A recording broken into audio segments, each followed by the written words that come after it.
श्री साईराम।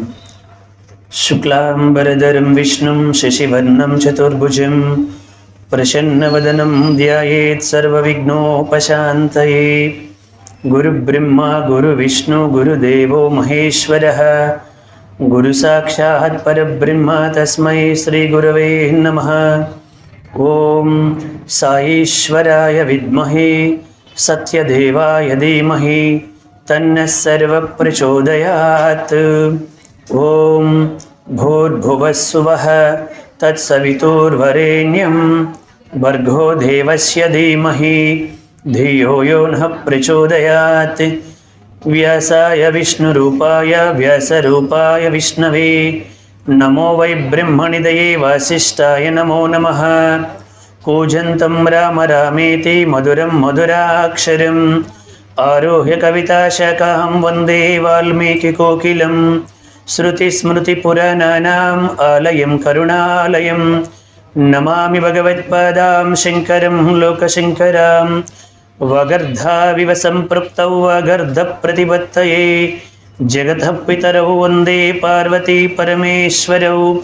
श्रीराम राम रामेति रमे रामे मनोरमे सहस्रनाम तत्तुल्यं रामनामवरानने। आपदामपहर्तारं धातारं सर्वसम्पदां लोकाभिरामं श्रीरामं भूयो भूयो नमाम्यहम्।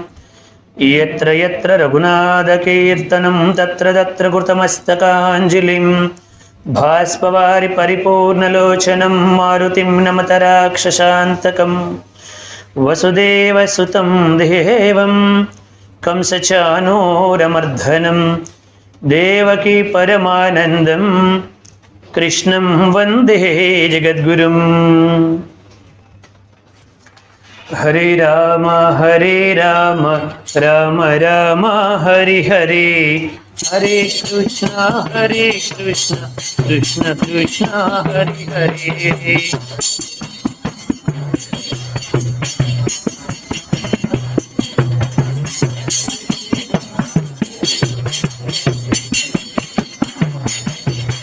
हरे राम राम राम हरि हरे, हरे कृष्ण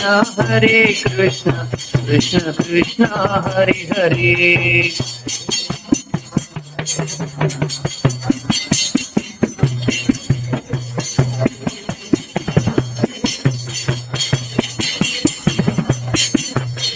हरे राम राम राम हरि हरे, हरे कृष्ण कृष्ण कृष्ण हरि हरे।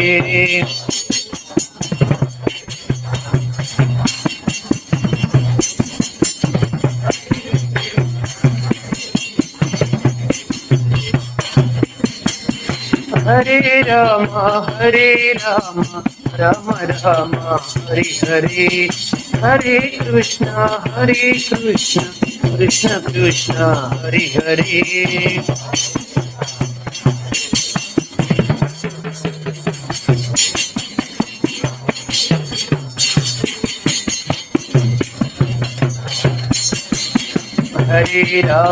हरे राम राम राम हरि हरे, हरे कृष्ण कृष्ण कृष्ण हरि हरे।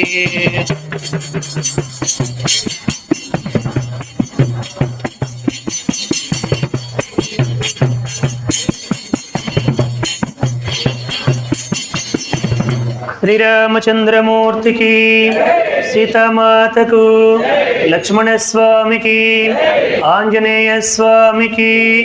नमः पार्वती पतिये हर हर महादेव शंभो शंकर। ఏడుకొండలవాడ వెంకటరమణ గోవింద గోవింద। ఆపద ముక్కులవాడ అనాథ రక్షక గోవింద గోవింద। శ్రీకృష్ణ పరమాత్మకు, సద్గురు బిట్రా పట్టాభిరామయ్య గురువు గారికి, శ్రీ రాజరాజేశ్వరి మాతకు, భగవాన్ శ్రీ సత్యసాయి బాబాజీకి। ఏ దేశమేగినా ఎందు కాలిడినా, ఏ పీఠమెక్కినా ఎవ్వరేమనినా, ఏ దేశమేగినా ఎందు కాలిడినా ఏ పీఠమెక్కినా ఎవ్వరేమనినా పొగడరా నీ తల్లి భూమి భారతిని నిలుపరా నీ జాతి నిండు గౌరవము ఏ దేశమేగినా ఎందు కాలిడినా ఏ పీఠమెక్కినా ఎవ్వరేమనినా. శగరమాందాత్రాది సచక్రవర్తుల అంకసీమను నిలిపిన పుణ్యభూమి మత్స్య కూర్మ వరాహ నరసింహ వామన పరశురామ రామ బలరామ కృష్ణ మున్నగు దశావతారములను కన్న ధన్యభూమి సీత సావిత్రి అరుంధతి అనసూయ దమయంతి చంద్రమతి మున్నగు పతివ్రతామ తల్లుల కన్న పవిత్ర భూమి ప్రహ్లాదుడు ధ్రువకుమారుడు అన్నమయ తుకారాం మీరా రాధ మున్నగు భక్తాగ్రేషునుల కన్న భరతభూమి మాతలకు మాత నా భరతమాత అటి నా భరతమాతను తన దివ్యపాద స్పర్శచే షిరిడీ సాయిగా సత్యసాయిగా రానున్న ప్రేమ సాయిగా పునీతము చేయనున్న మా గురుదేవులు సత్యసాయి పరమాత్ముని దివ్య పాదార విందములకు నమస్సుమాంజలు అర్పిస్తూ మీ అందరికీ ప్రేమతో సాయిరాం. పరమాత్ముడి యొక్క అవ్యాజమైనటువంటి కరుణ చేత కలి ప్రభావములో కొట్టుకొని పోకుండా మనందరం కూడా దాదాపు 39-40 సంవత్సరాలుగా ఇక్కడ సత్సంగాన్ని చేసుకుంటూ ఉన్నారంటే దాని యొక్క పవిత్రత విలువ ప్రతిఫలము ఇంత అంతనని చెప్పడానికి సాధ్యము కాదు. ఇప్పుడున్నటువంటి మనందరం కూడా చెబుతూ ఉంటాం. ముందు చెప్పాను పద్యం, ఏ దేశమేగినా ఎందుకు ఆడినా ఏ పీఠం ఎక్కినా ఎవ్వరేమనినా పొగడరా నీ తల్లి భూమి భారతిని నిలుపురా నీ జాతి నిండు గౌరవం అని చెప్పి మనకి చిన్నప్పుడే నేర్పించారు. ఇవన్నీ కూడా మనందరం కూడా ప్రతిరోజు సంకల్పం చెప్పేటప్పుడు ఏం చెప్తామంటే జంబూద్వీపే భరతవర్షే భరతఖండే అని చెబుతాం.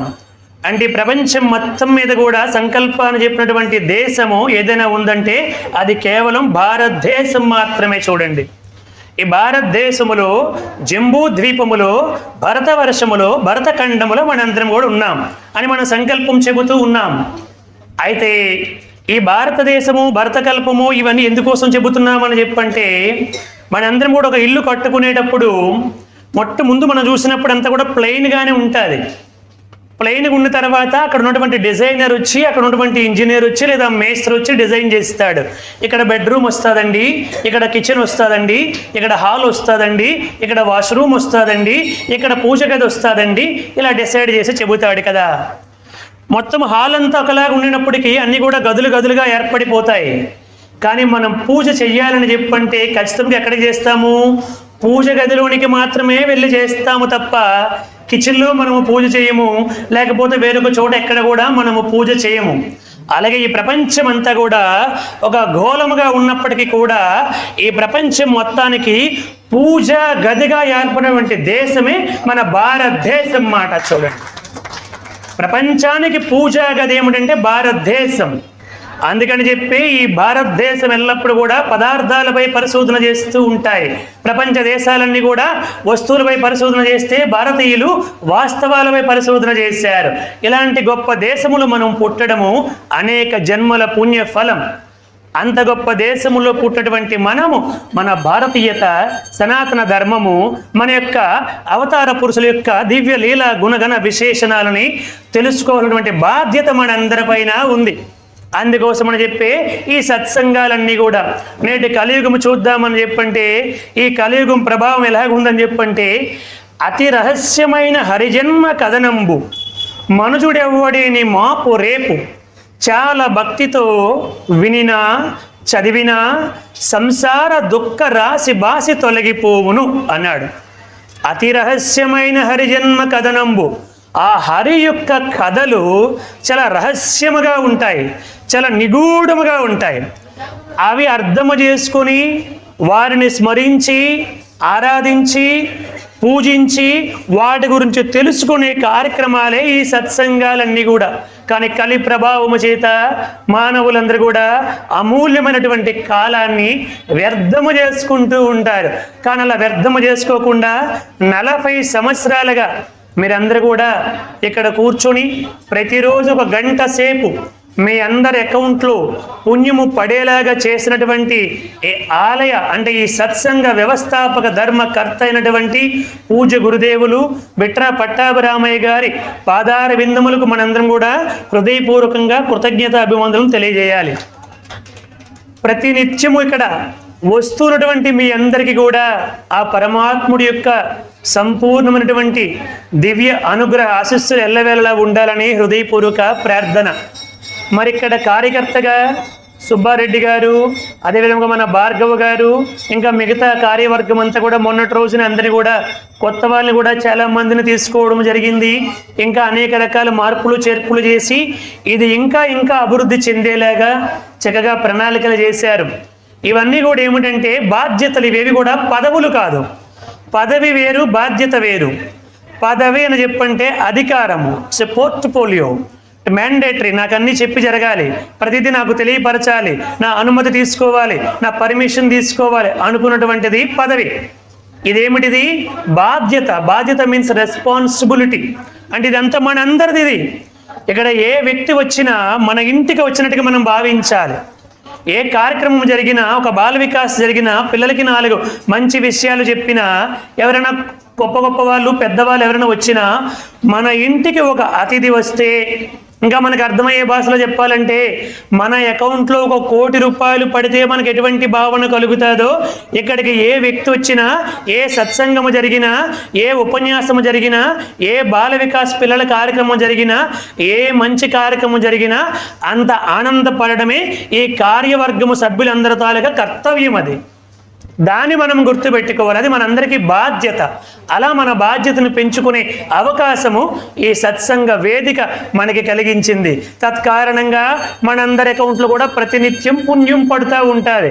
ఇవన్నీ దేనికోసం అని చెప్పంటే మన అకౌంట్లో పుణ్యాన్ని అక్షయము చేయడానికే ఇవన్నీ కూడా. కలియుగములో అలసులు, మందబుద్ధి బలులు, అల్పతరాయువులు, ఉగ్రరోగ సంకలితులు, మందభాగ్యులు, సుకర్మములేవియుంచే జాలరీ కలియుగమందు మానవులు కావురు నెయ్యది సర్వసౌఖ్యమై అలవడు ఏమిటిం బొడము ఆత్మకి శాంతి మునీంద్ర చెప్పవే అంటాడు భాగవతములో. అంటే కలియుగములో మానవులు ఎలా ఉంటారంటే అలసులు, అంటే అన్నిటికీ కూడా అలసట, సోమరితనం మాట. అలసులు, మందబుద్ధి బలుడు. మందబుద్ధి అని చెప్పంటే ఎలా ఉంటుందంటే బుద్ధి బాగా మందగించిపోద్దంట. ఏ బుద్ధి? మూర్ఖమైన మందబుద్ధి. మంచి బుద్ధి ఎంత మందంగా ఉన్నా మంచిదే, కాకపోతే ఇక్కడ మూర్ఖమైనటువంటి మందబుద్ధి. మనం అనేక ఉదాహరణలు చెప్పి, ఒరే నాయనా ఈ జన్మని కనుక సార్థకం చేసుకోకపోతే చాలా ఇబ్బందులు పడిపోతావు, పవిత్రమైన మానవ జన్మ వ్యర్థమైపోతుంది అని నువ్వు అనేక మంది పెద్దలతో చెప్పించినా, శాస్త్రాలతో నిరూపించినా, ఎన్ని చెప్పినప్పటికీ అదంతా నిజమే అంటారా అండి అంటాడు. మళ్ళీ ఇదంతా నిజమే అంటారా? అలా జరుగుతుంది అంటారా? మళ్ళీ జన్మ ఉంటుంది అంటారా? ఎవరు చూశారండి? మళ్ళీ జన్మ ఉందో లేదో, అప్పుడు అనుభవిస్తామో లేదో, ఎప్పుడు కోసమో ఇప్పుడు ఎందుకండి కాలాన్ని వ్యర్థం చేసుకోవడం? కాబట్టి ఇప్పుడు ఆనందంగా కానా పీనా సోనా మరణ ఆనందంగా తిని త్రాగి ఎంజాయ్ చేయాలి, అందుకోసం వచ్చింది ఈ జన్మ అన్న విధముగా మాట్లాడతాడు మానవుడు కలియుగములో. అందుకని అలసులు, మందబుద్ధి బలుడు, అల్పతరాయువులు. ఆయువు చూద్దామని చెప్పంటే ఎప్పుడో ఎవరికి తెలియదు. బాల్యమందో, యవనమందో, ముదమయందో, లేక ముసలియందో, ఊరినో అడవినో, ఉతక మధ్యంబునో, ఎక్కడో విడిచేది ఎరుకలేదు. మరణమే నిశ్చయమ్మది మానవునకు, బుద్ధిమంతుడు తన దేహం ఉన్నప్పుడు తన్ను తా తెలుడ సత్యమగును అన్నారు స్వామివారు. కాబట్టి ఆయువు చూద్దామంటే అల్పతరాయువులు, ఉగ్రరోగ సంకలితులు. అసలు ఈ రోజుల్లో ఎవరైనా ఆరోగ్యంగా ఉన్నారు అని చెప్పంటే వారికి గొప్ప సన్మానం చేయాల్సినటువంటి పరిస్థితి ఏర్పడిపోయి ప్రతి ఒక్కరికి కూడా ఏదో ఒక అనారోగ్యమే. ఉగ్రరోగ సంకలితులు, సుకర్మములేవియుంచేజాలరీ కలియుగమందు మానవులు. ఇంకా మంచి పనులు అని చెప్పంటే చాలా వెనకడిగేస్తారన్నమాట మానవులు. ఈ కలియుగము తాలూకా లక్షణం అలా ఉంటుంది. అలా కాకుండా కాలాన్ని వ్యర్థము చేసే పనులు ఏమైనా చేద్దామంటే సిద్ధముగా ఉంటారు. ఇలాంటి పరిస్థితులలో కావును నెయ్యది సర్వసౌఖ్యమై అలవడు ఏమిటింబొడము ఆత్మకి శాంతి మునీంద్ర చెప్పవే అని అన్నాడు. అంటే ఏమి చేస్తే ఈ ఆత్మకి శాంతి కలుగుతుందో చెప్పమని చెప్పి ప్రార్థిస్తే అప్పుడు వచ్చినటువంటివే ఈ అష్టాదశ పురాణాలు. మనందరమే ఇప్పుడు చెప్పుకోబోతున్నటువంటి శ్రీ వెంకటాచల మహత్యం అన్నటువంటిది దాదాపు మనకి 18 పురాణాలు ఉన్నాయి. మద్వయం బద్వయం చైవ భ్రత్రైమ చతుష్టయం అనాపలింగ కూస్కాని పురాణాన్ని పృథక్ పృథక్. మాతో 2 పురాణాలు, మత్స్య పురాణము, మార్కండేయ పురాణము, భవిష్య పురాణము, భాగవత పురాణము, బ్రహ్మ పురాణము, బ్రహ్మాండ పురాణము, బ్రహ్మ వైవర్త పురాణము, విష్ణు పురాణము, వరాహ పురాణము, వాయు పురాణము, వామన పురాణము, అగ్ని పురాణము, నారద పురాణము, పద్మ పురాణము, లింగ పురాణము, గరుడ పురాణము, కూర్మ పురాణము, స్కంద పురాణము. ఇట్లా మొత్తం ఎన్నండి? అష్టాదశ పురాణాలు ఉన్నాయి. అష్టాదశ పురాణాల్లో దాదాపు 12-13 పురాణాలు శ్రీ వెంకటేశ్వర వైభవాన్ని కీర్తించాయండి. దాదాపు 12-13 పురాణాల్లో వెంకటాచల మహత్యము గురించి, ఆ శ్రీ వెంకటేశ్వర స్వామి వారి యొక్క ఆ దివ్య చరిత్రను గురించి చెప్పేయమాట. అంత గొప్ప చరిత్ర శ్రీ వెంకటేశ్వర స్వామి వారి యొక్క చరిత్ర. అటువంటి చరిత్రని మనందరం కూడా ఇప్పుడు చెప్పుకోబోతున్నాం. ఇలా చెప్పుకోబోయే ముందు అసలు ఎందుకోసం చెప్పుకోవాలి అని చెప్పంటే అంటాడు సుఖ మహర్షి, విష్ణు కీర్తనలు వినని కర్ణంబులు కొండల బిలములు కువలయేస, చక్రి పద్యంబులు చదవని జిహ్వలు కప్పల జిహ్వలు కౌరవేంద్ర, శ్రీ మనోనాథు వీక్షింపని కన్నులు కేకి పించాక్షలు కీర్తిదయత, కమలాక్షు పూజకు గాని హస్తంబులు శవముహస్తంబులు సత్యవచన, హరి పద తులసీదల మోదర తెలియని ముక్కు పంది ముక్కు ముని చరిత్ర, గరుడ గమన భజన గతిలేని పదముల పాదపముల పాద పటలమనగా అంటాడు. అంటే ఆ విష్ణు కీర్తనలు వినని కర్ణంబులు కొండల బిలములు కువలయేస, ఎవరి చెవులైతే విష్ణువు యొక్క కీర్తనలు వినడానికి నోచుకోవో అవి కొండల బిలములు కువలయేస, కొండలకుండే పెద్ద గుహలతో సమానము అని మానవుడి యొక్క అన్ని ఇంద్రియాలు, పంచేంద్రియాలు కూడా సార్థకము చేసుకోకపోతే ఈ జన్మ వ్యర్థం అయిపోతుంది అని చెప్పి సుఖబ్రహ్మ తెలియపరిచారు. అటువంటివి మనందరము కూడా అష్టాదశ పురాణాల్లో ఉన్నటువంటి అంత గొప్ప దివ్య చరిత్రని శ్రీ వెంకటేశ్వర వైభవముగా ఈ యొక్క చరిత్రని అనేక పురాణాలు అనేక విధాలుగా కీర్తించాయి, చాలా అద్భుతముగా కీర్తించాయి. మనందరం కూడా ప్రధానముగా స్కాంద పురాణ అంతర్గతముగా శ్రీ వెంకటాచల మహత్యాన్ని చెప్పుకోవడానికి ప్రయత్నం చేద్దాము. మధ్య మధ్యలో ఇతర పురాణాల్లో ఉండే విషయాలను కూడా కొంచెం క్రోడీకరించి టచ్ చేయడానికి ప్రయత్నం చేసుకుందాం మనందరం కూడా. ఏడుకొండలవాడ వెంకటరమణ గోవింద గోవింద, ఆపద మొక్కులవాడ అనాథ రక్షక గోవింద గోవింద గోవింద గోవింద. వెంకటేశ్వర స్వామి వారి యొక్క అవతారం రామావతారముతో కృష్ణావతారముతో కూడా సంబంధం కలిగినటువంటి అద్భుత అవతారం. అన్ని అవతారాలకి సంబంధం ఉంటుంది. ఈ అవతారానికి కూడా ఒక వినూత్నమైనటువంటి రీతిలో రామావతారానికి కృష్ణావతారానికి సంబంధం ఉంది. రామావతారానికి వచ్చినట్టుగా అయితే స్వామివారు తల్లి యొక్క గర్భములో కొంతకాలము పాటు నివాసము చేసి తర్వాత మరల మానవుడి వలె ప్రసవించి బయటకు వచ్చి మరలా పెరిగి విద్యాబుద్ధులు నేర్చి అనేక దివ్యలీలని కూడా చూపిస్తూ వచ్చాడు 11,000 సంవత్సరాలు. ఎందుకంటే మనకి రామాయణం ఎలా ఏర్పడింది, ఎక్కడ ఏర్పడింది? యావత్తు స్థాస్యంత గిరియః సరితశ్చ మహీతలే. అంటే ఈ గిరులు ఉన్నంత వరకు తావత్ రామాయణ కథ. అంటే ఈ గిరులు ఉన్నంత వరకు కూడా ఈ కొండలు పర్వతాలు ఎంతవరకు అయితే ఉంటాయో అంతవరకు కూడా రామాయణము నిలిచి ఉంటుంది అని చెప్పి బ్రహ్మదేవుడు స్వయంగా అనుగ్రహించారు. ఆ తర్వాత అతను ఒక పక్షిని చూసి మనిషాద ప్రతిష్టాంత్వం అగమః శాశ్వతీ సమాహ యత్క్రౌంచమిదునాదేకం అవధీహి కామమోహితం అని చెప్పి ఆ క్రౌంచ పక్షుల యొక్క మైథునాన్ని చూసి ఆ సందర్భములో ఒక నిషాదుడు వచ్చి ఒక పక్షిని కొడితే అప్పుడు ఆ దుఃఖాన్ని చూసి ఈ పద్యము ద్వారా రామాయణం బయటకు వచ్చింది.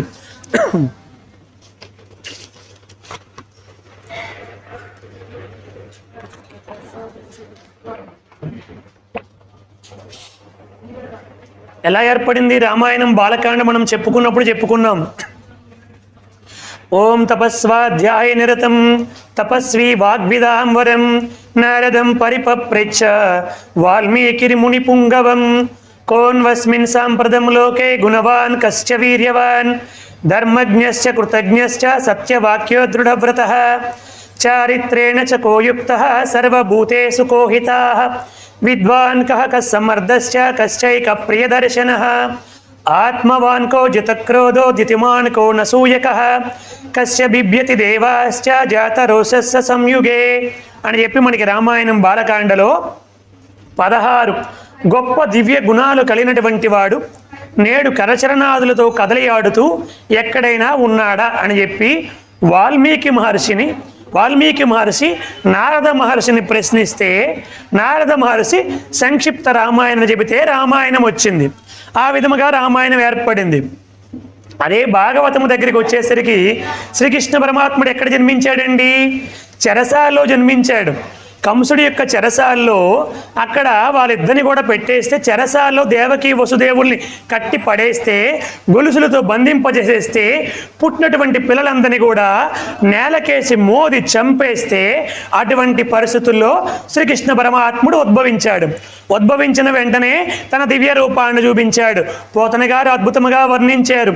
జలధర దేహు నాజాను చతుర్బాహు సరసీరు హాక్షు విశాల వక్షు జారు గదా శంఖ చక్ర పద్మ విలాసు కంఠ కౌస్తుభమణి కాంతిబాసు కమనీయ కటిసూత్ర కంకణ కేయూర శ్రీవత్సలాంచనాంచిత విహారు నురుకుండల ప్రభాయుత కుంతలలాటు వైడూర్యమణిగణ వర కిరీటు బాలు పూర్ణేందు రుచిజాలు భక్త లోకపాలు సుగుణాల వాలు కృపా విశాలు చూచి తిలకించి పులకించి చోద్యమంది ఉబ్బి చెలరేగి వసుదేవుడు ఉత్సహించే అని చెప్పంటారు పోతన గారు. అంటే ఆయన జన్మించిన తర్వాత వెంటనే శ్రీమన్నారాయణమూర్తిగా విరాట స్వరూపముతో శంకుచక్ర గదాధారి అయి శ్రీవత్సముతో అక్కడ ఉన్నటువంటి వాళ్ళకి దర్శనాన్ని ప్రసాదించి, నేను వచ్చినటువంటి అవతార కార్యక్రమం ఇది, నన్ను తీసుకుని వెళ్ళి అక్కడ ఉన్నటువంటి యశోద దగ్గర పెట్టండి అని ఆజ్ఞాపించాడు. కానీ శ్రీ వెంకటేశ్వర అవతారం మాత్రం అలా రాలే. వెంకటేశ్వర స్వామి ఎక్కడ జన్మించాడు, ఎలా వచ్చాడు ఎవరికి తెలియకుండా సాకారంగానే స్వయంగా వచ్చి స్వామివారు కొంతకాలం పాటు కరచరణాదులతో కదిలియాడి మరలా శాలిగ్రామ శిలారూపముగా మారిపోయారు. తనే స్వయముగా శిలామూర్తిగా మారిపోయారు. ఎలా మారిపోయారు? కుడి చేతిని పాదాలు చూపించి ఎడమ చేతిని నడుంపై పెట్టారు. ఆ భంగిమ మనందరికి కూడా తెలుసు.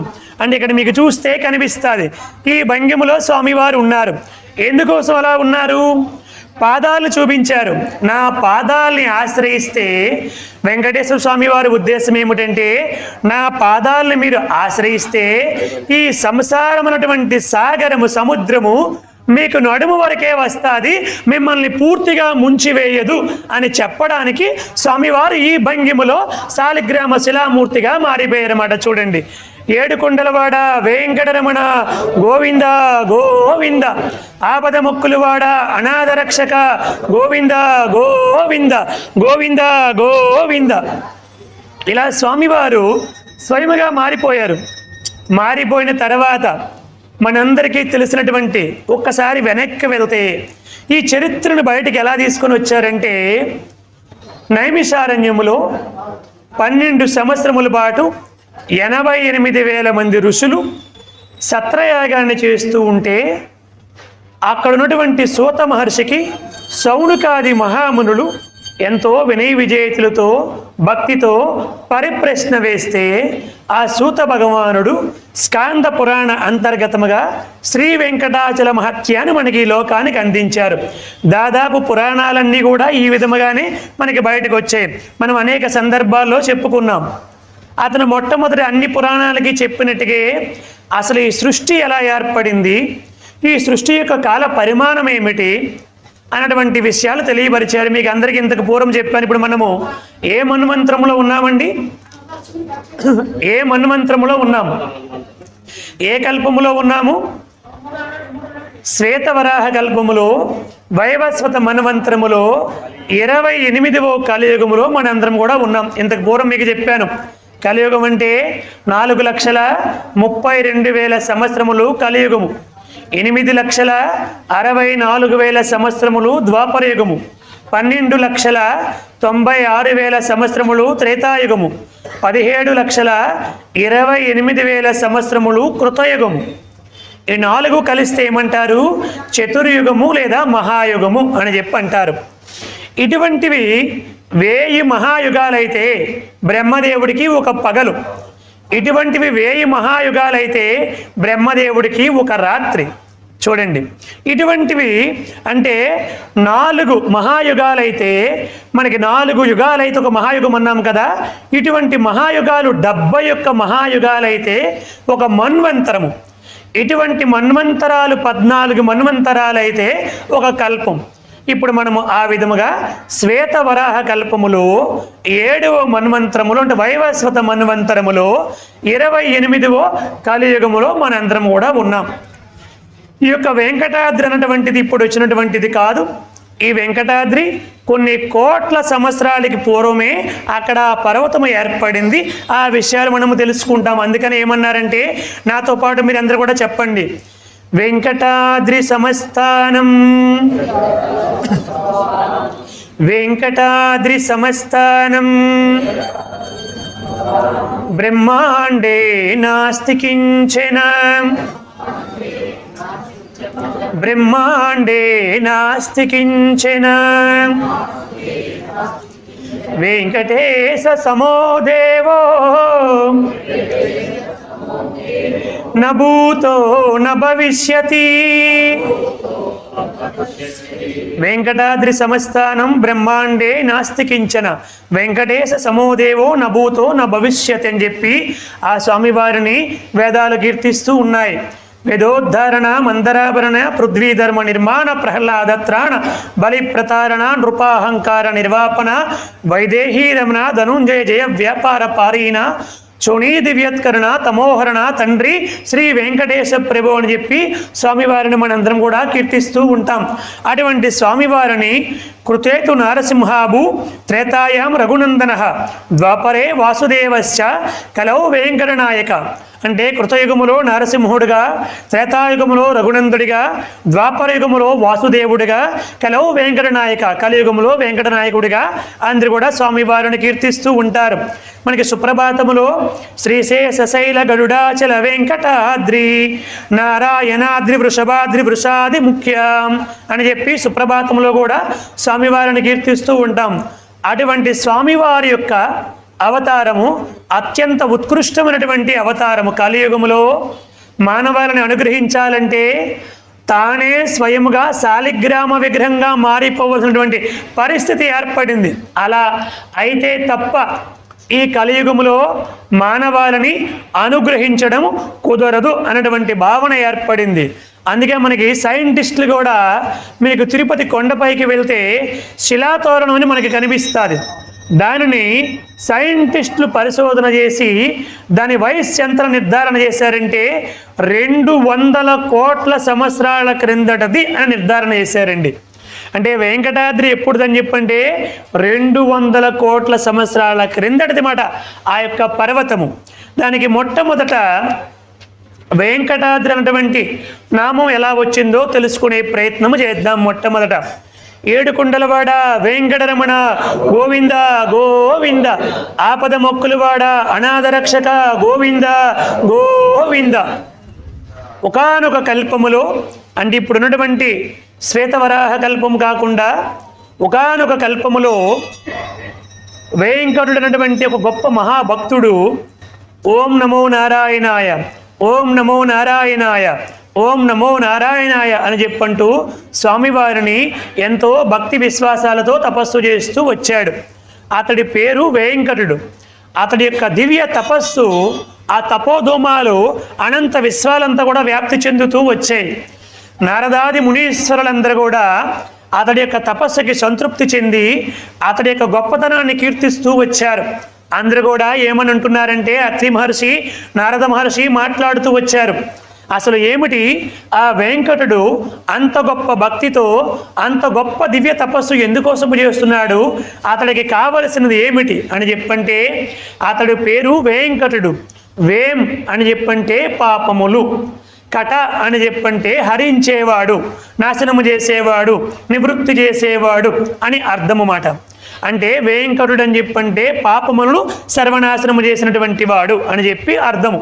అందుకని చెప్పి అతడు పేరు చిరస్థాయిగా ఉండిపోవాలంట, శ్రీమన్నారాయణుడు ఎల్లప్పుడూ తనపైనే ఉండాలంట, ఆ సదుద్దేశముతో అతను తపస్సు చేస్తున్నాడు అని అత్రి మహర్షి నారద మహర్షి అందరూ కూడా మాట్లాడుకోవడం జరిగింది. అప్పుడు స్వామివారు అక్కడికి వెళ్ళి ప్రత్యక్షమయ్యారు. నాయన వెంకట, ఏమి కావాలో కోరుకో అని చెప్పి శ్రీమన్నారాయణమూర్తి ప్రత్యక్షమయ్యాడు. అప్పుడు వెంకటుడు, స్వామి నాపై ఎంతో దయదలచి ఇంతకాలానికి ప్రత్యక్షమయ్యేవా స్వామి, పర్వతానని చెప్పి చిన్నచూపు చూడకుండా నా తపస్సుకు కూడా సంతృప్తి చెంది నన్ను అనుగ్రహించడానికి ఇక్కడికి వచ్చేవా అని స్వామివారిని అనేక విధాలుగా కీర్తించి అప్పుడు అన్నాడు, స్వామి నాకు కావలసినటువంటి వరం ఏమిటంటే, నా పేరే వెంకట, నా పేరు శాశ్వతం అయిపోవాలి, మీరు ఇచ్చినటువంటి ఈ పేరు శాశ్వతముగా ఉండాలి, మీరు ఎల్లప్పుడూ కూడా నాపైనే ఉండాలి అని చెప్పి కోరుకున్నాడు. చూడండి, ఇంత వేల సంవత్సరాలు తపస్సు చేసి ఎంత గొప్ప కోరిక కోరుకున్నాడు. అదే మనమైతే మనకేమైనటువంటి ప్రాపంచికమైనటువంటి కోరికలన్నీ కూడా కోరుకుంటాం, ధన కనక వస్తు వాహనాదులు కోరుకుంటాము తప్ప పరమాత్ముడి యొక్క దివ్య అనుగ్రహాన్ని పొందాలి అని, శాశ్వతమైనటువంటి సేవా భాగ్యాన్ని కావాలి అని మనము కోరుకుంటామా? మన మహాత్ములు మనకు అందించినటువంటి గొప్ప మార్గాలు ఇవన్నీ కూడా. అంటే మనం భగవంతుని కోరవలసింది ఏమిటో అతను తెలియపరిచాడు. స్వామివారు ఎంతో సంతోషపడ్డారు. తప్పకుండా ఇంతకాలం పాటు నా కోసం ఎంతో భక్తితో శ్రద్ధతో తపస్సు చేసేవు కాబట్టి నీ కోరిక తీరుస్తాను, నీకు శాశ్వత కీర్తిని అనుగ్రహిస్తాను అని చెప్పి ఆ వెంకటుని సరాసరి తన వైకుంఠానికి తీసుకుని వెళ్ళారన్నమాట. అలా స్వామివారు ఆ వెంకటుని అంటే వెంకటాద్రిని వైకుంఠానికి తీసుకుని వెళ్ళి స్వామివారు ఆ వైకుంఠములో జగన్మాత ఆది మహాలక్ష్మితో కలిసి ఆనందముగా విహరించారు కాబట్టి ఆ వెంకటాద్రికి ఆనందాద్రి అనేటువంటి పేరు వచ్చింది. స్వామివారు ఆనందముగా విహరించారు కాబట్టి, జగన్మాతతో కలిసి చాలా కడురమ్యముగా చాలా కాలం పాటు క్రీడించారు కాబట్టి క్రీడాద్రి అనేటువంటి పేరు కూడా వెంకటాద్రికి వచ్చింది. చూడండి, వెంకటాద్రికి ఏమిటి పేరు వచ్చిందండి? ఆనందాద్రి, క్రీడాద్రి అనేటువంటి రెండు పేర్లు వచ్చాయి.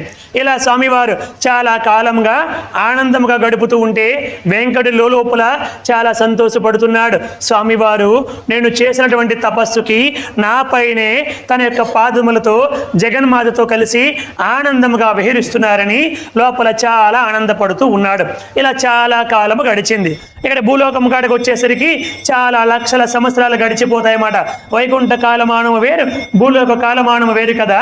ఇలా వచ్చేసరికి ఒకానొక సందర్భములో జగన్మాత అలిగి స్వామివారి దగ్గర నుంచి బయటకు వచ్చింది. అంటే మనకి సృష్టి చేసినప్పుడు మనందరికీ కూడా బ్రహ్మదేవుడు 1000 సంవత్సరాలు పగలైన తర్వాత 1000 సంవత్సరాలు నిద్ర అయిన తర్వాత మరలా సృష్టి ప్రారంభించేటప్పుడు ఏమి జరుగుతుందంటే, మొట్టమొదట తన మనస్సు నుంచి మానస పుత్రుల్ని కొంతమందిని సృష్టిస్తాడు, ప్రజాపతులు సృష్టిస్తాడు. అంటే మామూలు మానవుల సృష్టి జరగకముందే, అంటే మనకి జరగకముందే చాలా గొప్ప సృష్టి అక్కడ జరిగిపోయింది. అంటే మనము ఈనాడు నీల్ ఆర్మ్స్ట్రాంగ్ అన్నటువంటి వాడు చంద్రుడిపై ఇప్పుడు అడుగు పెడితే మనం అనుకుంటున్నాము కొన్ని కోట్ల కోట్ల కోట్ల గ్రహాలు, కొన్ని కోట్ల ఉపగ్రహాలు అసలు మన ఊహకే అందనటువంటివి, వాటి పేర్లే తెలియనటువంటివి ఎన్నో లోకాలు పైన ఉన్నాయి. మనం అనుకునే ఈ లోకాలే కాకుండా అండాండంబులు, పిండాండంబులు, బ్రహ్మాండంబులు, బ్రహ్మలు మొదలుగా అని రామదాసు కీర్తన చేసినట్టుగా ఇంకా ఎన్నో మనకి తెలియనటువంటివి ఉన్నాయి. ఇన్ని కోట్ల కోట్ల కోట్ల కోట్ల సంవత్సరాల తర్వాత ఈనాడు ఒకడు ఎంతో కష్టపడి నీల్ ఆర్మ్స్ట్రాంగ్ అన్నటువంటి వాడు చంద్రుడిపైకి వెళ్తే మనం ఎంతో సాధించామనుకుంటున్నాం. ఒక పక్క సాధించామని ఆనందం పడే లోపే పాపం మొన్నటి రోజున వెళ్ళి 6 రోజులు తిరిగి వస్తారనుకుంటే అమెరికా వ్యామోగములు ఏమైపోయారో తెలియకుండా 50 రోజుల నుంచి ఎక్కడ చిక్కుకుపోయారో తెలియకుండా ఉండిపోయారు పాపం. పైన చూసారా? అంటే మానవుడు ఒకటి సాధిస్తే సాధించలేనిది ఎంతో పైన ఉండిపోయింది. అది ఆ పరమాత్ముడి యొక్క దివ్య శక్తి. అనంతమైనటువంటి ఆ పరమాత్ముడు దివ్య శక్తిలో మనము మానవుడు చూడగలిగింది, తెలుసుకోవలసింది ఎంతని చెప్పంటే రవ్వంత కూడా లేదని చెప్పన్నారు సత్యసాయి పరమాత్ముడు. చూడండి, మనము తెలుసుకున్నది ఇంత. ఆ మాత్రానికే మనం అన్నీ తెలిసినట్టుగా, మనకి అంత అర్థమైపోయినట్టుగా, సమస్తము తెలిసినట్టుగా మాట్లాడుతూ ఉంటాం. అందుకే స్వామి అన్నారు, అన్నీ తెలిసినా ఏమీ తెలియనట్టుగా నటించేవాడే నారాయణుడంటే, ఏమీ తెలియకపోయినా అన్నీ తెలుసని విర్రవీగేవాడే మానవుడంటే అన్నారు సత్యసాయి పరమాత్ముడు. చూడండి, ఏమీ తెలియకపోయినా అన్నీ తెలుసు అంటాడంట, అన్నీ తెలిసినా ఏమీ తెలియనట్టుగా ఊరుకుంటాడంట నారాయణుడంటే. చూడండి, అలాగా అక్కడ స్వామివారు అంటే బ్రహ్మదేవుడు అనేక మందిని సృష్టించాడు, ప్రజాపతులను సృష్టించాడు. అలా కశ్యప ప్రజాపతి, ఆ దితి, అతిథి వీళ్ళందరూ కూడా సృష్టించాడు. ఆ యొక్క అతిథికి పుట్టినటువంటి వాళ్ళే దైత్యులు, అతిథికి పుట్టినటువంటి వాళ్ళే దేవతలందరూ. ఈ చరిత్ర మనం భాగవతం చెప్పుకున్నాం. ఆ సందర్భములో సనక సనందనాథులను కూడా పుట్టింపజేశాడు. ఈ సనక సనందనాథులు అక్కడ ఉన్నటువంటి జైవిజులు ఇద్దరు కూడా సనక సనందనాథులు లోపలికి ప్రవేశము చేస్తూ ఉంటే వాళ్ళు బ్రహ్మమానస పుత్రులు, ఎక్కడికైనా వెళ్ళే యోగ్యతని వాళ్ళు ఏనాడో పొందారు. లోపలికి వెళ్తూ ఉంటే అప్పటికే చాలా కాలంగా అక్కడ ఉన్నారు కాబట్టి జైవిజులకి స్థానబలం అన్నటువంటిది ఒకటి ఏర్పడింది. మీకు భాగవతము చెప్పినప్పుడు పూర్తిగా క్షుణ్ణంగా చెప్పాను. ఇప్పుడు కొంచెము కించిత్ విషయాన్ని మాత్రమే చెప్పడానికి ప్రయత్నం చేస్తాను. మనకి ఎవరికైనా ఏదైనా ఒక సీట్లో కొంతకాలం కనుక కూర్చోబెడితే ఇంక ఈ సీట్ నాదే అనుకుంటాడు మానవుడు, ఇంకా దీన్ని వదిలిపెట్టకూడదు అనుకుంటాడు. ఇవన్నీ కూడా మనకు వచ్చేస్తూ ఉంటాయి, అవలక్షణాలన్నీ కూడా. అందుకే దేవుడు వరం ఇచ్చిన పెద్దల వరాన్ని ఎవరని చెప్పి అంటూ ఉంటారు మనకి. కాబట్టి అక్కడ లోపల ఆయన అనుమతిస్తే జైవిజయులు చాలా కాలం అయిపోవడం వల్ల అమ్మవారు బయటకు వస్తే అమ్మవారు మరలా లోనకి వెళ్ళడానికి వీల్లేదు, స్వామివారి అనుమతి కావాలని చెప్పి అన్నారు. ఎవరికి? లక్ష్మీదేవికి. లక్ష్మీదేవి ఒక్కసారి చూసింది, ఏమిట్రా నాకు స్వామికి చిన్న ప్రణయ కలహం ఏర్పడి మేము బయటకు వచ్చి నేను మరలా మనస్సు మార్చుకొని నేను లోపలికి వెళ్ళిపోతూ ఉంటే నన్నే లోపలికి వెళ్ళనివ్వరా? ఓహో, చాలా కాలంగా ఉండడం వల్ల మీకు స్థాన బలం ఏర్పడిపోయి అహంకారం పెచ్చు పెరిగింది, మీ లక్ష్మి తొలగునుగాక అని శాపం పెట్టి అమ్మవారు లోపలికి వెళ్ళిపోయారు. లక్ష్మి తొలగడం అంటే ఏమిటండి? లక్ష్మి అని చెప్పంటే ఏమిటనుకుంటాం మనము? సంపద మాత్రమే, ధనము మాత్రమే లక్ష్మి అనుకుంటాము. కాదండి, కీర్తి కూడా లక్ష్మియే, పదవి కూడా లక్ష్మియే, ఉద్యోగము కూడా లక్ష్మియే, ఆరోగ్యము కూడా లక్ష్మియే, ఇవన్నీ కూడా లక్ష్మిలే. కాబట్టి వాళ్ళకి చాలా కాలంగా అక్కడ ఉండడం వల్ల, ఆ పదవి ఉండడం వల్ల కదా ఈ అహంకారం వచ్చింది. మీ లక్ష్మి తొలగనగాని చెప్పంటే అలక్ష్మి ప్రాప్తం అయిపోతుంది. అమ్మవారు లోపలికి వెళ్ళిపోయారు. కొంతకాలం అయ్యింది, ఈ సనక సనందనాథులు వచ్చారు. వీళ్ళకి స్థాన బలం అంటూ ఉంది కదా, అందుకోసం అని చెప్పి వీళ్ళని కూడా లోపలికి వెళ్ళకుండా అడ్డుకున్నారు. సనక సనందనాథులు ధర్మబోధ చేశారు ముందు. నాయనా, మాకు శ్రీమన్నారాయణుడు ఎప్పుడో మాకు సర్టిఫికేట్ ఇచ్చాడు, లోపలికి ఎప్పుడైనా రావచ్చని చెప్పి. ఏమిటి మీరు వెళ్ళొద్దు అంటున్నారని చెప్పంటే లేదు లోపలికి వెళ్ళడానికి వీల్లేదని చెప్పి అడ్డగించారు. అనేక విధాలుగా ధర్మబోధలు చేశారు, అయినప్పటికీ వినలేదు. వినకపోతే అప్పుడు వారికి కోపం వచ్చి, మీరు భూలోకములో ఇది రాక్షస ప్రవృత్తి కాబట్టి రాక్షస యోనులు యందు జన్మించుదురుగాక అని శాపం పెట్టారు సనక సనందనాథులు. ఎవరికి? జైవిజయులకి. అందుకే మనకి భూలోకంలో కనిపించే గొప్ప గొప్ప వాళ్ళందరూ కూడా భగవంతుడి యొక్క వరాల వల్ల పుట్టినటువంటి వాళ్ళే. అనేక ఇబ్బందులు పడుతూ కనిపించినటువంటి వాళ్ళందరూ కూడా భగవంతుడి యొక్క లేదా మహర్షుల యొక్క, మహాత్ముల యొక్క, పూజ్యుల యొక్క, గురువుల యొక్క శాపానికి, ఆగ్రహానికి గురైనటువంటి వాళ్ళే వీళ్ళందరూ కూడా. దాన్ని మనం గుర్తుపెట్టుకోవాలి. కాబట్టి ఇక్కడ వాళ్ళు శాపగ్రస్తులు అయిపోయారు. స్వామివారు వచ్చారు. వెంటనే ఏమిటి జరిగిందని చెప్పంటే వెళ్ళి స్వామివారి పాదాల పైన పడ్డారు. స్వామి మమ్మల్ని క్షమించండి అని అనేక విధాలుగా ప్రార్థన చేశారు. ప్రార్థన చేస్తే అప్పుడు స్వామివారు అన్నారు, మీరు తప్పు చేశారు కాబట్టి శిక్ష అనుభవించవలసిందే, కాకపోతే మీకు శాపాన్ని వరముగా మారుస్తాను. ఏమిటంటే మీరు రాక్షస యోనులు యందు జన్మించినప్పటికీ కూడా నా చేతిలో మీకు మరణాన్ని ప్రసాదిస్తాను, మీకు విముక్తిని కలిగిస్తానని చెప్పి స్వామివారు అనుగ్రహించారు. ఆయన్ని చూస్తూ ఆయన చేతిలో చనిపోవడం కంటే కావలసింది ఏముందని చెప్పి వారు కూడా అంగీకరించారు. అలా జరిగింది మాట ఆనాడు. ఇక్కడికి వచ్చేసరికి అప్పుడు వెంటనే నారదాది మహర్షులందరూ కూడా స్వామివారిని ప్రార్థించారు.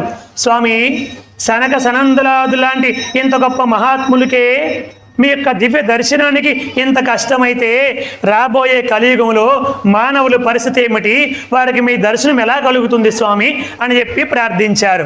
అప్పుడు స్వామి అన్నారు, నారదా, నువ్వేమి కూడా బెంగపడద్దు. రాబోయే కలియుగంలో నేనే శ్రీనివాసుడిగా అవతరించి మానవాళికి ముక్తిని ప్రసాదిస్తాను, సులభంగా నా యొక్క దివ్య అనుగ్రహాన్ని ప్రసాదిస్తాను, నా దర్శనాన్ని ప్రసాదిస్తాను అని స్వామివారు తెలియపరిచి అక్కడ ఉన్నటువంటి గరుడికి తెలియపరిచారు. గరుడా, నేను రాబోయే రోజుల్లో అక్కడ భూమి మీద అవతరించాలి కాబట్టి ఈ వెంకటాద్రిని తీసుకుని వెళ్ళి సువర్ణముఖి నదీ తీరాన ప్రతిష్టాపన చేయి. రాబోయే రోజుల్లో నేను ఆ కొండపై శ్రీనివాసుడిగా అవతరిస్తానని చెప్పి అన్నాడు. గరుడు ఓం నమో నారాయణాయ, ఓం నమో నారాయణాయ. గరుడు 2 రెక్కల నుంచి కూడా నారాయణ నామస్మరణ వస్తుంది అన్నమాట. ఆ నారాయణ నామస్మరణ చేసుకుంటూ ఆనందముగా ఆ వెంకటాద్రి కాస్త క్రీడాద్రి అయ్యింది, క్రీడాద్రి కాస్త ఆనందాద్రి అయ్యింది. ఆ ఆనందాద్రిని ఇప్పుడు గరుడు తీసుకుని వచ్చి సువర్ణముఖి నదీ తీరాన ప్రతిష్టాపన చేశాడు కాబట్టి ఇప్పుడు ఏమైంది, గరుడాద్రి అయ్యింది.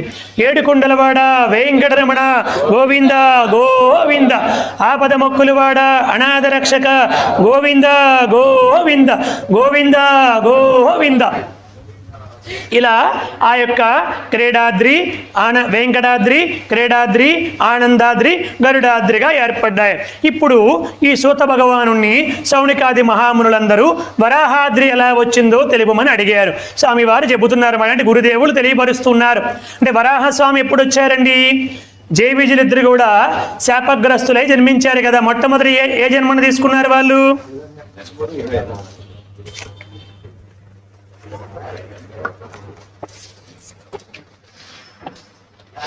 హిరణ్యాక్ష హిరణ్యకశిపులుగా జన్మించారు. రెండవసారి ఏ జన్మ వచ్చింది వాళ్ళకి? చెప్పండి, మీరే చెప్పాలి. రావణాసురు, కుంభకర్ణుడు. మూడోసారి శిశుపాల దంతావక్తులుగా వచ్చారు. ఇన్ని సంవత్సరాలు విని కూడా ఇంత మెల్లికి చెబితే మీ అందరికీ కూడా సుబ్బారెడ్డి గారి ద్వారా 1000 రూపాయలు ఫైన్ వేస్తాం, గుర్తుపెట్టుకోండి. ఆనందంగా, ధైర్యంగా, ఉత్సాహంగా చెప్పాలి. పొరపాటును తప్పైనంత మాత్రాన వచ్చిన నష్టమేమీ లేదు, దాన్ని గుర్తుపెట్టుకోండి. ఒకసారి మా వల్ల కూడా కొన్ని పొరపాట్లు దొర్లిపోతూ ఉంటాయి, అంత మాత్రానికి ఎవరికి మనకి శిక్ష వెయ్యరు. ఆనందంగా చెప్పాలన్నమాట ఎప్పుడు కూడా. దాన్నే సత్సంగం అంటారు. అంతే, మనందరం ఇన్వాల్వ్ అవ్వాలి ఇక్కడ, సరేనా? అలా మొట్టమొదట హిరణ్యకశిపులుగా వచ్చినప్పుడు ఆ హిరణ్యాక్షుణ్ణి స్వామివారు వరాహ స్వామిగా సంహరించారు. భాగవతములో మీకు ఆ కథ అంతా కూడా చెప్పాను, సమయం లేదు కాబట్టి సూక్ష్మంగా చెబుతాను. ఆ హిరణ్యాక్షుడు ఏమో చేశాడు, ఈ భూమి మొత్తం కూడా నాదని చెప్పి భూమిని ఆక్రమించేశాడు. ఇప్పుడు మిగతా సృష్టి అంతా కూడా జరిగింది. ఇప్పుడు భూమిపైన ఉన్నటువంటి అంటే భూచరాలు సృష్టించాలి కాబట్టి భూమి లేదు. బ్రహ్మదేవుడు స్వామివారిని ప్రార్థన చేస్తే స్వామివారు అంగుష్ట మాత్రముగా బ్రహ్మదేవుడి యొక్క నాసికము నుంచి లోపల అందులోనికి పడి ఆ సాగర జలాల్లో ప్రవేశించి ఆ లోపలికి వెళ్ళి ఎక్కడో పాతాళం ఉన్నటువంటి ఆ భూమిని తన మూకుడిపై పెట్టి తీసుకొని వచ్చారు. అలా వరాహ స్వామివారు వచ్చినప్పుడు హిరణ్యాక్షుడు స్వామివారిని అడ్డగిస్తే స్వామివారు హిరణ్యాక్షుడితో గొప్ప యుద్ధాన్ని చేసి వారిని సంహరించేసి భూమిని మరలా తీసుకొని వచ్చి యథాస్థానంలో ప్రతిష్టాపన చేశారు. ఇది మనందరికీ భాగవత అంతర్గతముగా తెలుసుకున్నాం. అప్పుడు ఇదే అవతారముతో శ్రీమన్నారాయణమూర్తి వరాహస్వామి వారికి చెప్పారు, నీవు నా యొక్క అంశామూర్తిగా జన్మించావు కాబట్టి నీవు ఈ కల్పాంతము వరకు కూడా ఈ కల్పానికి నీ పేరే వస్తుంది. నేటి నుంచి ఈ కల్పాన్ని శ్వేతవరాహ కల్పం అని చెప్పి పిలువబడుతూ ఉంటుంది. నీవు వెళ్ళి ఆ వెంకటాద్రి పైన శాశ్వత నివాసముగా ఏర్పాటు చేసుకుని వెంకటాద్రిపై ఉండు అని చెప్పి అన్నారు. అలా ఉండడం వల్ల ఆనాటి నుంచి ఈ వెంకటాద్రికి ఏమని పేరు వచ్చిందండి? వరాహాద్రి అయ్యింది. మీకు సూక్ష్మంగా చెప్పేశాను. వరాహస్వామి వారి కథ అంతా మీకు ముందే తెలుసు కాబట్టి చెప్పేశాను. తర్వాత వచ్చినటువంటిది ఏమిటంటే వృషభాద్రి. మీరు జాగ్రత్తగా గుర్తుపెట్టుకోవాలి, ఈ పేర్లన్నీ మీకు మళ్ళీ అడుగుతాను. వృషభాద్రి అంటే వృషభాసురుడు అనేటువంటి ఒక రాక్షసుడు వచ్చాడు త్రేతాయుగములోనే, కృతయుగములోనే. ఈ వృషభాసురుడు నారసింహ శాలిగ్రామాన్ని పెట్టుకుని ఓం నమో నారాయణాయ అని చెప్పి చాలా గొప్పగా ఆ స్వామివారిని ప్రార్థన చేసుకుంటూ గొప్ప దివ్యశక్తులు సంపాదించాడు. వాడు అందరిని కూడా జయించేశాడు. అందరిని కూడా గెలిచేసి వెంకటాద్రిని ప్రధాన కేంద్రముగా ఏర్పాటు చేసుకుని ఈ వృషభాసురుడు అక్కడ ఉండడం ప్రారంభించాడు. దేవతలందరూ కూడా శ్రీమన్నారాయణమూర్తి దగ్గరికి వెళ్ళారు.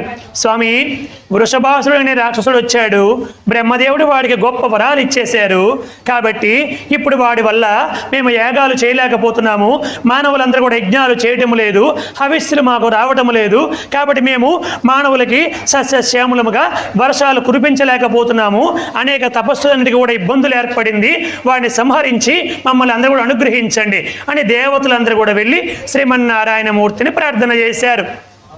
స్వామివారు అన్నారు, ఇంతకీ వాడికి ఏమిటి కావాలి, వాడు పొందిన వరాలు ఏమిటి, వాడికి ఏమిటి కావాలని చెప్పి అడిగారు. స్వామి, వాడు కోరినటువంటిది ఏమిటంటే మీతో యుద్ధభిక్ష కావాలంట, మీతో యుద్ధము చేస్తాడంట, మీ యొక్క యుద్ధ నైపుణ్యాలన్నీ కూడా చూడాలనుకుంటున్నాడంట. వాడిదొక విచిత్రమైనటువంటి కోరిక స్వామి.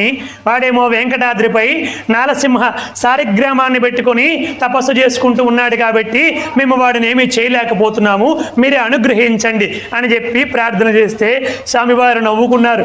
ఎటువంటి వాళ్ళు ఉంటారా, నాతో యుద్ధ భిక్ష కావాలా, వాడికి భగవంతుడితో యుద్ధము చేస్తాడంట చూడండి అని చెప్పి, సరే దీనికి కొంత సమయం ఉంది, మీరందరూ కూడా ఋషులు, దేవతలు, తపస్వికులు, సాధులు మీరందరూ కూడా వెంకటాద్రిపై ఫల పుష్ప ఆ యొక్క అనేక రకాలుగా మారిపోయి అక్కడ మీరందరూ కూడా ఆ రూపంలో తపస్సు చేసుకోండి అని చెప్పారండి.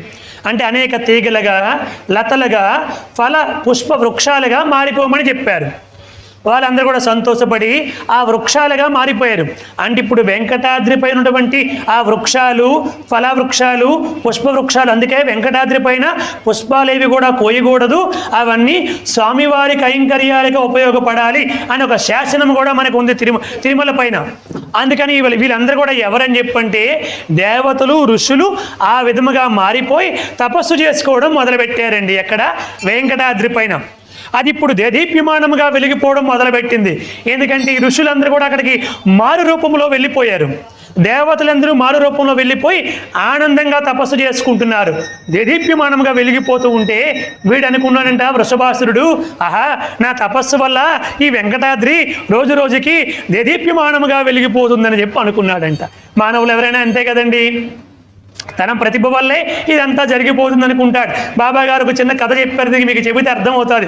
ఒకానొక సందర్భంలో ప్రతి ధనుర్మాసంలో కృష్ణ పరమాత్మను ఊరేగిస్తారు కదా అందరు కూడా. అలా ఊరేగిస్తూ ఉండేటప్పుడు ఆ రోజు వాళ్ళకి వాహనం ఏమీ దొరక్క అక్కడ ఉన్నటువంటి ఒక గాడిదని తీసుకొని వచ్చారంట. ఆ గాడిద పైన ఈ కృష్ణ పరమాత్ముడి విగ్రహాన్ని పెట్టుకున్నారంట. పిల్లలందరూ కూడా పెట్టుకొని దానిపైన ఊరేగిస్తున్నారంట. అలా తీసుకుని వెళ్తూ ఉంటే ఆ ఊర్లో ప్రజలందరూ కూడా చూసి, ఆహా, గాడిద పైన కృష్ణుడు వచ్చాడని చెప్పి ఆ గాడిదకి ఆ శుభ్రంగా కూడా కడిగేసి పసుపు కుంకుమ అనే బొట్లు పెట్టి హారతిచ్చి అన్నీ చేస్తూ ఉంటే ఈ గాడిద అనుకుందంట, ఈ మానవులకి ఇప్పుడు బుద్ధి వచ్చింది, ఇంతకాలానికి నా విలువ ఏమిటో తెలిసింది అని చెప్పి అనుకుందంట గాడిద. ఇంతవరకు ఎవరు కూడా నన్ను పట్టించుకోలేదు, ఇప్పుడు నా విలువేమిటో తెలిసింది వీళ్ళకి అనుకొని లోపల చాలా సంతోషపడిపోతుందంట. ఇంకా మరొక వీధికి వెళ్ళారంట. వాళ్ళు ఇంకా ఈ అమ్మ 4 కాళ్ళు కడిగితే ఆ అమ్మ ఇంకా తొగ కూడా కడిగేసి చెవులంతా కూడా కడిగేసి బొట్లు పెట్టేసి హారతలు ఇచ్చేసి కొబ్బరికాయలు కొట్టేసి ఇంకా గొప్పగా పూజలు చేస్తున్నారంట. గాడిద ఇంకా సంతోషపడిపోతుందంట. ఈ మానవులకి ఇంతవరకు బుద్ధి లేదు, ఇప్పుడు బాగా బుద్ధి వచ్చింది, నా విలువేమిటి ఇప్పుడు తెలిసి వచ్చింది అని అనుకుంటూ వచ్చిందంట. అలా మొత్తానికి చిన్న ఊరు ఆ 4 వీధులు కూడా తిప్పేశారు. తిప్పేసిన తర్వాత ఆ గుడి దగ్గరికి వచ్చారు. ఆ గుడి బయట పెట్టారు. పెట్టిన వెంటనే దాని మీద ఉన్నటువంటి ఆ విగ్రహాన్ని తీసేసి అందరూ వచ్చేసారు. అది అక్కడి నుంచి వెళ్ళకపోతే తంగమని ఒక తాపు తన్నారు దానికి, పో ఇక్కడి నుంచి అని చెప్పి. అదేమిటి, అప్పుడు ఆ గాడిదకి అర్థమైంది, ఇంతవరకు కూడా వీళ్ళు పాద నమస్కారాలు చేసింది, కాళ్ళు కడిగింది, ఆ హారతలు ఇచ్చింది, కొబ్బరికాయలు పెట్టింది, అన్నీ కూడా చేసినటువంటిది నా మీద కృష్ణ పరమాత్ముడు ఉండడం వల్ల నాకు పూజించారు, ఆయన లేకపోగానే నేను వాళ్ళ చేత తాపులు కాయబడ్డానని చెప్పి గాడిద గ్రహించింది, కానీ మానవులు గ్రహించలేకపోతున్నారు అన్నారు సత్యసాయి పరమాత్ముడు. చూడండి, గాడిద గ్రహించింది మాట అప్పటికి. అలా మనం కూడా తెలుసుకోవాలన్నమాట. మనం భగవంతుడి సేవ చేస్తున్నాము కాబట్టి, భగవంతుడి గురించి 4 మంచి మాటలు మాట్లాడుతున్నాను కాబట్టి మీరు దండేశారు, ఈ రికార్డింగ్లు పెట్టారు, ఇక్కడ కూర్చోబెట్టారు, మాట్లాడమన్నారు. ఇదే భగవంతుడి గురించి కాకుండా నేను రాజకీయ విషయాలు చెబుతానంటే, సినిమా విషయాలు చెబుతానంటే లాగి లెంపకాయ కొడతారు మీరే నాకు కదా. భగవంతుడి గురించి మాట్లాడితే ఇలా ఉంటుంది, భగవంతుడి కాకుండా అన్యమైన విషయాలు ఏమైనా మాట్లాడితే ఎంతో అగౌరవంగా ఉంటుంది. కాబట్టి ఇక్కడికి వచ్చేసరికి వృషభాసురుడికి ఆ విషయము తెలియక వృషభాసురుడు అనుకున్నాడు, నేను తపస్సు చేయడం వల్లే వెంకటాద్రి దేదీప్యమానముగా వెలిగిపోతుంది అని చెప్పి అనుకున్నాడు. అప్పుడు స్వామివారు శ్రీమన్నారాయణమూర్తి అక్కడ ఉన్నటువంటి ఇంద్రుని పిలిచి, ఇంద్ర ఇప్పుడు యుద్ధానికి వెళ్ళు, వాడికి కొంత ఆలోచన కలిగింది కదా, యుద్ధానికి వెళ్ళని చెప్పి అన్నారు. ఇంద్రుడు వచ్చాడు, యుద్ధము చేద్దామని చెప్పి పిలిచాడు వృషభాసురుణ్ణి. వృషభాసురుడు మనస్సు మారింది. ఇది సత్సంగము యొక్క గొప్పతనం. చాలా కాలం పాటు ఋషులందరూ అక్కడ ఉండడం వల్ల, తపస్సు చేయడం వల్ల వాడి మనస్సులో ఒక భావన కలిగిపోయింది. ఇంద్రుడు వచ్చి యుద్ధము చేద్దామరా వృషభాసురా అని పిలవగానే వృషభాసురుడు అన్నాడు, ఎందుకో ఈ వెంకటాద్రి దేదీప్యమానముగా వెలిగిపోతూ వచ్చింది కాబట్టి ఈ వెంకటాద్రి పైన నేను రక్తాన్ని చిందించదలుచుకోవడం లేదు అన్నాడండి. వాడిలో మార్పు వచ్చేసింది. వెంటనే ఏ నారసింహ శాలిగ్రామముతోనైతే పూజిస్తూ ఉన్నాడో ఆ నారసింహ శాలిగ్రామము నుంచే శ్రీమన్నారాయణమూర్తి ఉద్భవించాడు. ఉద్భవించి, వృషభాసురా రా నాతో యుద్ధానికి రా అని చెప్పి అన్నాడు. వాళ్ళతో రక్తాన్ని చిందించని అన్నావు కదా, మరి నాతో యుద్ధ భిక్ష కోరుకున్నావు కదా, రా నాతో యుద్ధానికి అని చెప్పంటే సంతోషముగా, స్వామి మీ యుద్ధ నైపుణ్యాన్ని చూడాలని చెప్పి అనుకున్నాను, అందుకోసం మీతో యుద్ధాన్ని చెయ్యాలనుకున్నాను స్వామి, తప్పకుండా చేస్తాను అని చెప్పంటే, సరే వృషభాసురా ఏది ఏమైనప్పటికీ దేవతలతో రక్తాన్ని చిందించనని చెప్పి అన్నావు, ఒక గొప్ప నియమానికి కట్టుబడి ఉన్నావు కాబట్టి నీకు ఏమి కావాలో కోరుకో అని చెప్పంటే, స్వామి మీతో యుద్ధములో నేను ఎలాగా చచ్చిపోతాను, నేను ఓడిపోతాను, కాబట్టి నేను చచ్చిపోయినా పర్వాలేదు, నాకు శాశ్వత కీర్తి ఉండాలి, ఈ యొక్క పర్వతానికి ఈ వెంకటాద్రికి నా పేరు కూడా శాశ్వతముగా ఉండేలాగా అనుగ్రహించండి అని ప్రార్థించాడండి. స్వామివారు యుద్ధములో అతన్ని మట్టుబెట్టి అతని యొక్క పేరు శాశ్వతముగా ఉండేలాగా అనుగ్రహించారు. ఆ కారణము చేత ఇప్పుడు వెంకటాద్రికి ఏం పేరు వచ్చిందండి? వృషభాద్రి అని చెప్పి పేరు వచ్చింది. ఏడుకొండలవాడ వెంకటరమణ గోవింద గోవింద, ఆపద మొక్కులవాడ అనాథ రక్షక గోవింద గోవింద గోవింద గోవింద. ఇంకా స్వామి పుష్కరిణి చాలా గొప్పది. స్వామి పుష్కరిణి, పుష్కరిణిలో ఖచ్చితంగా వెళ్ళినటువంటి ప్రతి ఒక్కరు కూడా స్వామి పుష్కరిణిలో స్నానము చేయాలి. ఎందుకోసం చెయ్యాలో ఈ మహత్యము వింటే మీకు తెలుస్తుంది. ఆ పుష్కరంలో స్నానము చేసి వరాహస్వామిని దర్శనము చేసుకొని తర్వాత స్వామివారిని దర్శనము చేసుకోవాలి. కాకపోతే నేడు కాలమానం ఎలా అయిపోయిందంటే అంతా ఆన్లైన్ టికెట్లు, అంతా కంకణం వేసుకోవడం, ఎన్ని గంటలకు వెళ్ళాలో అన్ని గంటలకు నేరుగా వెళ్ళిపోతాం. మనం ట్యాక్సీ బుక్ చేసుకోనో లేదా బస్సులోనో ఎవరికి ఏ విధముగా అవకాశం ఉంటే ఆ విధముగా వెళ్ళిపోయి నేరుగా మనం దర్శనం లైన్లోకి వెళ్ళిపోతున్నాం, నేరుగా దర్శనం చేసుకొని వచ్చేస్తున్నాం. ఇవన్నీ కూడా మనం మిస్ అయిపోతున్నాము. కానీ అవకాశం ఉన్నంత వరకు, అవకాశం ఉండి మిస్ అయితే మాత్రము అది చాలా తప్పండి. అవకాశం ఉంటే ఎప్పుడు కూడా ఆ అవకాశాన్ని జార విడుచుకోకుండా ప్రయత్నము చేయండి. అవకాశం లేని వాళ్ళ గురించి నేను చెప్పలేను, ఎవరికి అవకాశం ఉందో లేదో ఎవరిది వాళ్ళకి తెలుస్తా తప్ప నాకు తెలియదు కదా. కాబట్టి అవకాశం ఉన్నంత వరకు కూడా స్వామివారిది పుష్కరిణిలో స్నానము చేసి వరాహస్వామి వారి దర్శనము చేసుకున్న తర్వాత స్వామివారి దర్శనము చేసుకోవాలి. ఇలా మీకు ఎన్నిసార్లు వీలైతే అన్నిసార్లు చేసుకోవాలి అని మనకి శాస్త్రాలు పురాణాలు చెబుతూ వచ్చాయి. స్వామివారి పుష్కరిణి ఎలా ఏర్పడింది? అది స్వామివారి పుష్కరిణి ఎలా ఏర్పడిందని చెప్పంటే సాక్షాత్తు సరస్వతీదేవి స్వామివారి పుష్కరిణిగా ఏర్పడింది. ఆ యొక్క చరిత్రని ఈ విధముగా తెలియపరుస్తూ వచ్చారు. ఒకానొక సందర్భములో గంగమ్మకి సరస్వతీదేవికి ఒక చిన్న వాగ్వివాదం వచ్చి గంగమ్మకి శాపం పెట్టింది సరస్వతీదేవి. ఏమని? నీవి భూలోకములో నదిగా మారి మానవుల యొక్క పాపాలన్నిటినీ కూడా స్వీకరిస్తూ నీవు నదిగా ఉందువుగాక అని శాపం పెట్టింది. ఎవరు పెట్టారండి? గంగమ్మ శాపం. గంగమ్మకి సరస్వతీదేవి శాపం పెట్టింది. పెడితే లక్ష్మీదేవికి ఆగ్రహము కలిగి సరస్వతీదేవికి శాపం పెట్టింది. ఏమని? సరస్వతి కూతురు వంటి గంగమ్మకి ఈ విధముగా శాపం పెడతావా? నీవు కూడా భూలోకములో నదిగా మారిపోయి నీవు కూడా మానవుల యొక్క పాపాలని ప్రక్షాళన చేస్తూ జీవించుదువుగాక అని శాపం పెట్టింది. సరస్వతీదేవికి కోపం వచ్చి లక్ష్మీదేవికి శాపం పెట్టింది. ఏమిటి? నేను ఒక సదుద్దేశంతో గంగమ్మకి శాపం పెడితే నీవు నాకు శాపం పెడతావా? నీవు కూడా నీ భర్తకు దూరం అయిపోదువుగాక అని శాపం పెట్టింది. నారదుడు వచ్చాడు. స్వామి ఆగండి ఆగండి, ఏమిటి స్వామి ఈ త్రిమాతల ముగ్గురు కూడా ఇలా ఒకరికొకరు ఇలా శాపాలు పెట్టుకుంటున్నారు ఏమిటి అని చెప్పి నారద మహర్షి వచ్చి అని చెప్పంటే వాళ్ళు శాంతింపజేస్తే శ్రీమన్నారాయణమూర్తి, నారద ఇది కూడా నా లీలా నాటకములో ఒక భాగమే అని చెప్పి అన్నాడు. త్రిమాతలు శాపం పెట్టుకోవడం కూడా శ్రీమన్నారాయణమూర్తి యొక్క లీలా నాటకంలో ఒక భాగమేనంట. చూడండి, తత్కారణము చేత అందరు కూడా స్వామివారి పాదాల పైన పడి, స్వామి ఏమిటి మేము ఈ విధంగా శాపాలు పెట్టేసుకున్నాము, ఎందుకోసం ఇదంతా జరిగింది, మాకు శాప విమోచనాన్ని కలిగించండి అని ప్రార్థన చేశారు. ప్రార్థన చేస్తే అప్పుడు స్వామివారు అన్నారు, చూడు గంగమ్మ, నీకు శాశ్వత కీర్తి వస్తుంది. భూలోకములో గంగమ్మని మించిన నది లేదన్నటువంటి గొప్ప శాశ్వత కీర్తి వస్తుంది.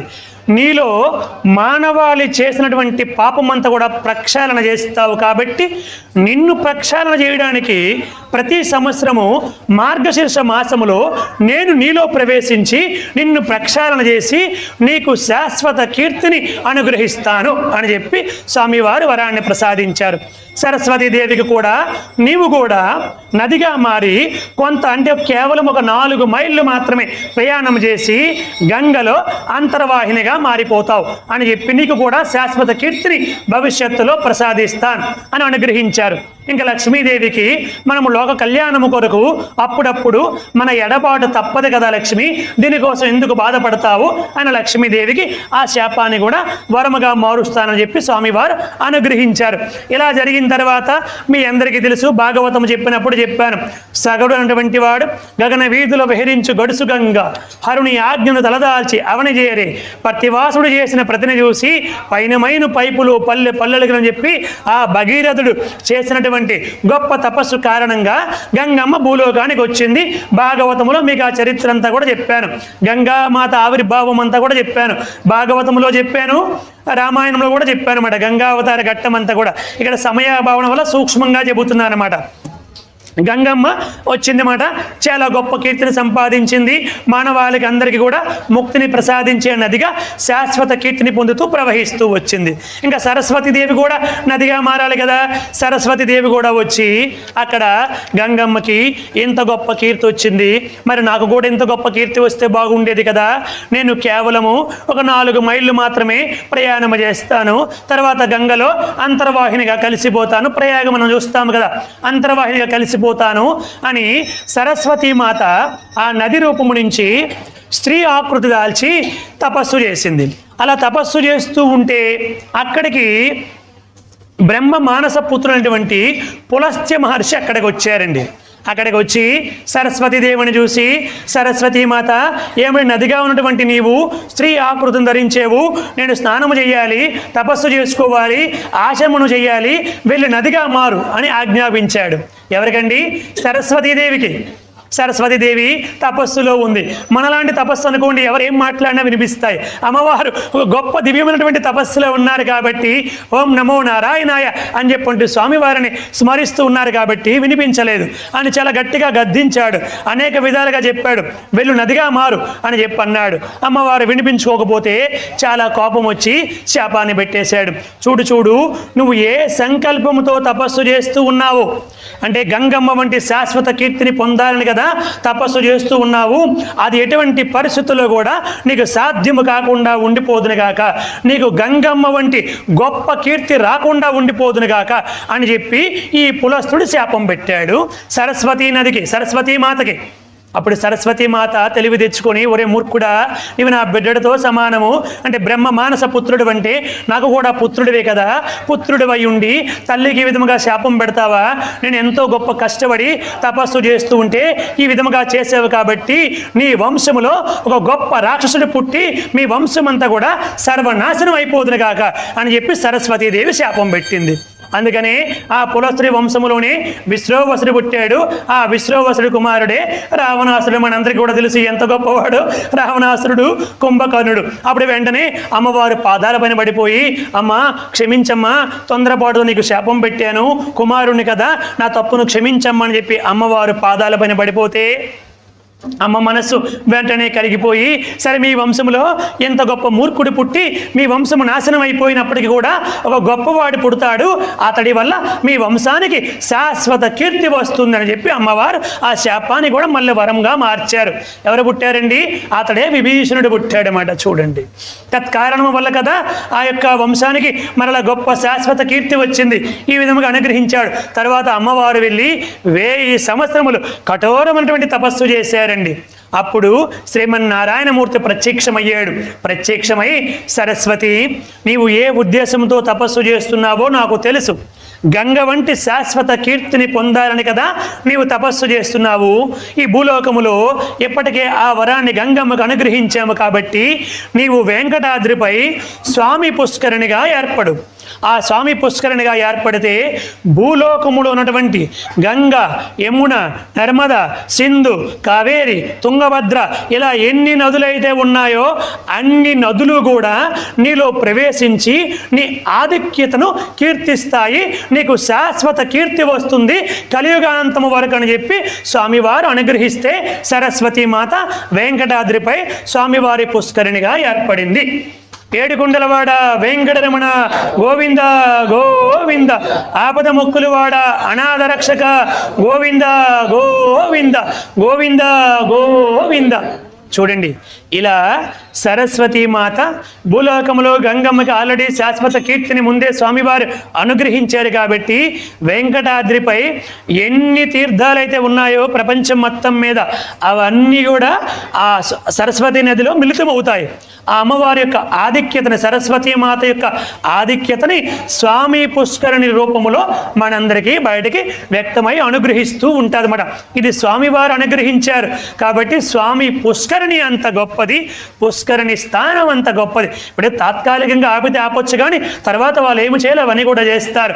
మనందరం కూడా పుష్కరిణికి స్నానం చేయాలి, పుష్కరిణికి నమస్కరించాలి, ప్రార్థన చేయాలి. తర్వాత వరాహస్వామి వారి దర్శనం చేసుకుని స్వామివారి దర్శనాన్ని మనందరం కూడా చేసుకోవాలి. మరి ఈ రోజుకి మనం ఒక పాటతో ఈనాటి కార్యక్రమాన్ని ముగిద్దాము. మిగతా కథాభాగాన్ని రేపటి రోజు మాట్లాడు. స్వామివారి పాటని అందరూ ఆనందంగా రోజు ఈ పాట పాడడానికి ప్రయత్నం చేద్దాము. అందరూ ఆనందంగా, ఉత్సాహంగా 2 కరతాళములతో గట్టిగా కరతాళములు చేస్తూ పాడాలి. ఏడుకొండలవాడ వెంకటరమణ గోవింద గోవింద, ఆపద మొక్కులవాడ అనాథ రక్షక గోవింద గోవింద, ఆదిశేష అనంత శయన ఆదిశేష అనంత శయన, శ్రీనివాస శ్రీ వెంకటేశ,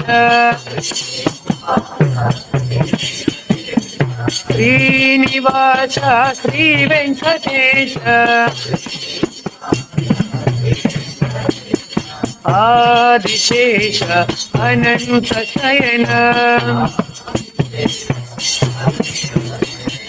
రఘుకుల తిలక రఘురామచంద్ర, సీతాపతే శ్రీరామచంద్ర,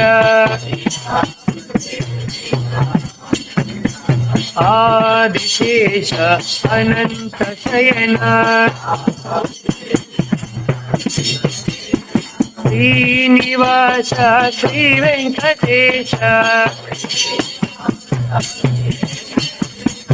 యదుకుల భూషణ యశోకనందన, రాధాపతే గోపాల కృష్ణ, రాధాపతే గోపాల కృష్ణ, ఆదిశేష అనంత శయన, శ్రీనివాస శ్రీ వెంకటేశ, కలియుగ దేవా కరుణించరావా, మంగాపతే శ్రీ వెంకటేశ, మంగాపతే శ్రీ వెంకటేశ ఆదిశేష అనంత శయన శ్రీనివాస శ్రీ వెంకటేశ వెంకటేశ వెంకటేశ వెంకటేశ పాహి మాం శ్రీనివాస శ్రీనివాస శ్రీనివాస రక్ష మాం శ్రీనివాస శ్రీనివాస శ్రీనివాస రక్ష మాం వెంకటేశ పాహి మాం శ్రీనివాస రక్ష మాం శ్రీనివాస రక్ష మాం వెంకటేశ పాహి మాం శ్రీనివాస రక్ష మాం వెంకటేశ పాహి మాం ఆదిశేష అనంత శయన శ్రీనివాస శ్రీ వెంకటేశ ఏడుకొండలవాడ వెంకటరమణ గోవింద గోవింద ఆపద మొక్కులవాడ అనాథ రక్షక గోవింద గోవింద గోవింద గోవింద మంగళం గురుదేవాయ మంగళం జ్ఞానదాయినే మంగళం పర్తివాసాయ మంగళం సత్యసాయినే మంగళం కౌశలేంద్రాయ మహనీయ గుణాత్మనే చక్రవర్తి తనూజాయ సార్వభౌమాయ మంగళం వేద వేదాంత వేద్యాయ మేఘశ్యామలమూర్తయే పుంసాం మోహనరూపాయ పుణ్యశ్లోకాయ మంగళం శ్రీకాంతాయ కళ్యాణ నిదయే నిదయేర్దినాం శ్రీవేంకటనివాసాయ శ్రీనివాసాయ మంగళం. సర్వం శ్రీ సాయిరామార్పణమస్తు. స్వస్తి.